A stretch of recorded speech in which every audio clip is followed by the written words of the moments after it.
Ni gute worondera pasiporo uri mu gihugu cy'u Burundi? Mu kurondera pasiporo ntibigoye, uja kuri wugurura navigateur yawe, tuvuze navigateur turavuga web browser yawe, ukugurura. Ego, urandika ukarondera ukaja kuri google.com, maze kuja ngaho wandika migration nyene bisanzwe. Uje kwandika migration, iyi site ya mbere iza ngaha uca uyifyondako. Umaze kwishondako haraza iki, uca ushonda n'importe ngaha kuri ferme. Hama ngaha hariho amaserivisi, ariko ikibazo ufise kijanye, hariho amanimero batanze ngaho urashobora gutelefona support technique ija ngaho. Ukeneye pasiporo rero uca uja ngaha kuri document de voyage, uca uja ngaha kuri demande de rendez-vous. Aha uca urondera rendez-vous ngaha. Aha hariho amadokima, type de document rero ushobora kurondera kuri iyi page. Hariho passeport ordinaire, hakaba laissez-passer, carte CPGL, titre de voyage, passeport de service, passeport ordinaire. No munsi ndabereka akarorero kuri passeport ordinaire kuko niyo abantu benshi dukunda kurondera. Ngaha hariho amachamp yo kuzuza, ngaha urarondera ukagira biro. Par exemple je ndi Bujumbura, je vais pas CGM Bujumbura, sindi mu diaspora, ndashonda kuri no. Aha ca nandika izina, tufate ko nitwa Mukunzi Pierre.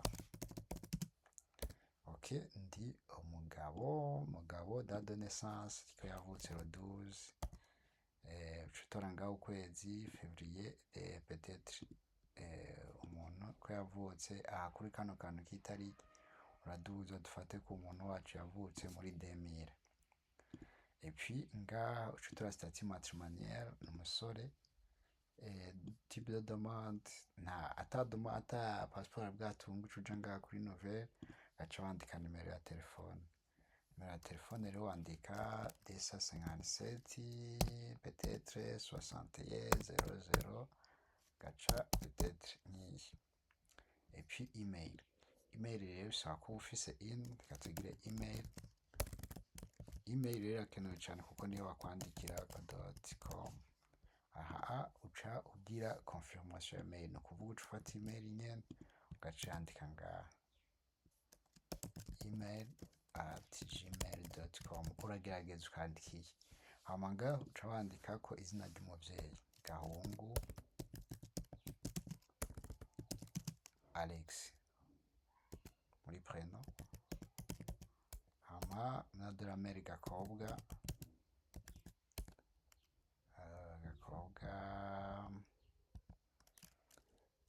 par exemple Godebert.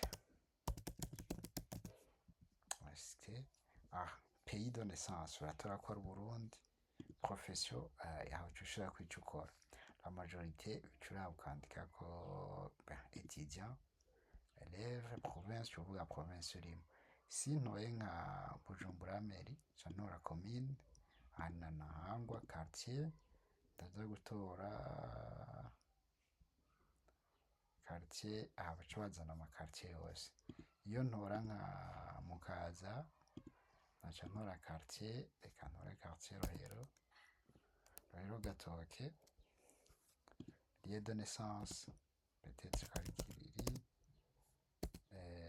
date de délivrance.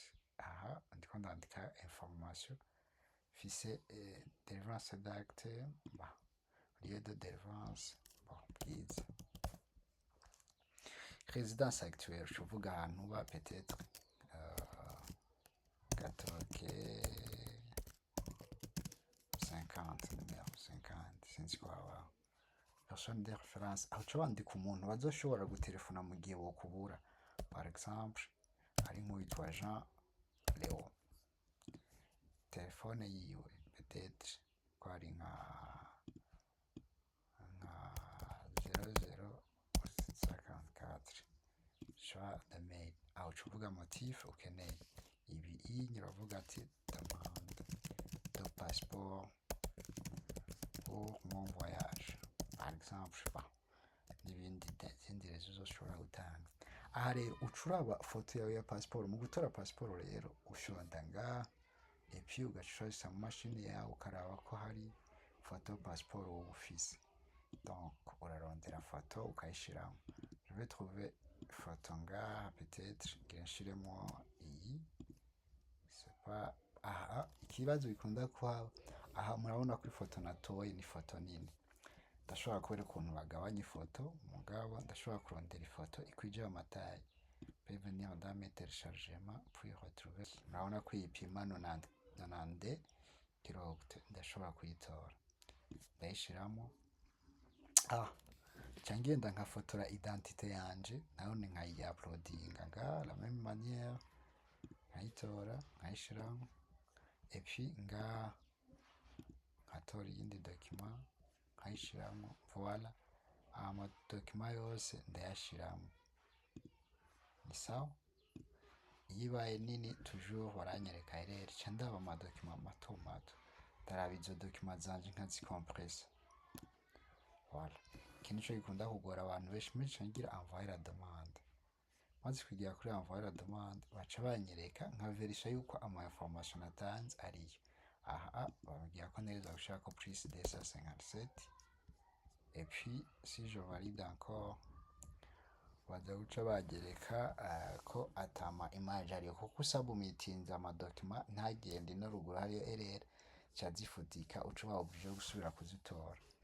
Donc umaze guheza étape baca bakwereka ukaverisha yuko je vais retrouver juste ma voiture, c'était où? Je vais choisir ici, je vais choisir la petite image ici, retrouver la petite image ici, ici. Donc urashiramo utudocument duto duto, donc waba wazishizeho.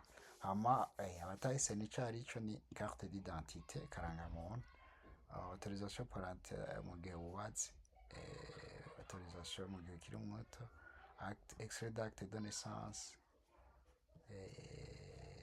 na attestation de résidence. Si je valide maintenant ngira biraza gukunda. Voilà, baca bakwereka ukaraba ko amadokima yose warungitse ariyo. Aho uca uverisha très attention, ukaraba amazina wanditse ko ariyo, mail, tutu, unangaye ivyo nanditse vyose nivyo. Za dokima washizemo ziba ziri ngaha, ushonze ngaha urashobora kuyivisualiza dokima watanze. So ubonye ari ivyo urashobora kugira modifier canke confirmer. Pour le moment ni usage de test, je vais pas faire suivant, je vais juste passer ku yindi exemple. Iyindi nayo urashobora kuza ngaha kurakurikirana suivi de demande de vos informations, ukabandanya uca wandika ku ya mail wanditse hariya, par exemple email gmail.com, uca wandika ngaho. Wanditse aha urashobora kubona aho information ya carte yawe igeze ngaha, bica vyiyafisha. Igihe wagize ikibazo urashobora gusubeta ngaha plainte, genre ngaho ukavuga problème wagize ngaha naho nukuzuza. Ego mwakoze. Donc icigwa c'uno musi giherenga. Ku bantu bakeneye visa barashobora gukoresha iyi site web ya migration.gov.bi, irashobora kuzobafasha muri demande y'ama passeport.